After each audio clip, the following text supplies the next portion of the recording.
Káàsán o.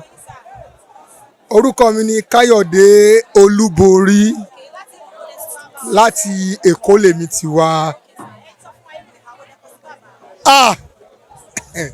Tó bá sọ pé role model ní industry, bàbá tí mo wà wò kọ́ ṣe rèé. Bàbá tó kọ́ àwa lọ́mọ ọ̀ta olè jíjà rèé ní fíìmù industry ní o, inú fíìmù ní o. Bàbá yẹn, oh Lord, bàbá yẹn is a father. Is a father. A dẹ̀ máa ń wo àwòkọ́ṣe wọn. Àkọ́kọ́ náà, o lè ṣe nǹkan tó máa bí bàbá nínú. O kò sí bó ṣe lè hùwà tó, bàbá ò ní bínú sí ẹ. Tí bàbá bá rí pé orojú àbí wà níbì kan orojú kókókó, bàbá máa súnmọ́ máa fún ẹ ní fọ́rùn fóyì. Bàbá ó ṣe máa rojú. Kílé tó ṣe máa rojú. Mo láìkì bàbá yẹn gan-an. Kódà àwọn yẹn máa ń pè mí ní, wọ́n ní mo jọ bàbá pé mi ní first born wọn. Wọ́n ní mo jọ bàbá mi ní first born, wọ́n máa ń sọ bẹ́ẹ̀. Bàbá yẹn dáa, bàbá dáa ni. In fact, iwájú tó kọjú sí Ọlọ́run jẹ́ kó dáa. Ẹ̀yìn tó filẹ̀ ó ní àwa ọmọ àti ọmọ tó bí kò ní bàjẹ́. Àmọ̀ràn mi sí YouTube ni wípé ẹ jọ̀ọ́, wọ́n ní wọ́n ní wọ́n kú ní 102. Ǹjẹ́ màṣírí ẹ̀? Àṣírí tó yẹ kí bàbá kú ní 102 ni pé bàbá ò kí ń banújẹ́. Bàbá ò kí ń ṣèlára ẹnìkejì.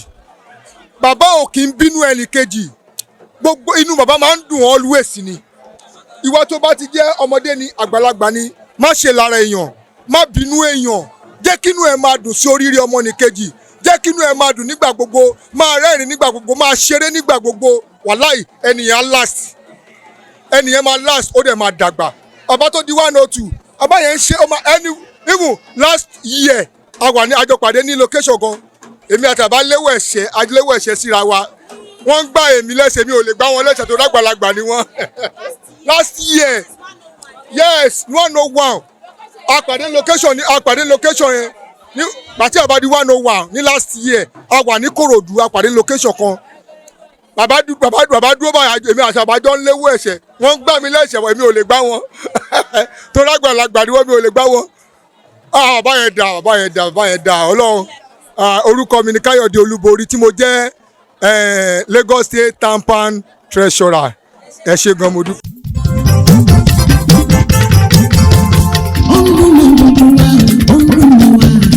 Olumo wa ìkànnì jígí alára.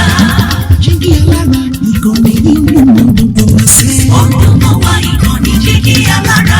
Ètò tó fún mi lóye, ètò tó máa ní lọ́yẹ̀ wà ń bẹ̀. Olumo wa ìkànnì jígí alára. Àwọn oríṣiríṣi tàbí wọn ló ṣe ń lọ.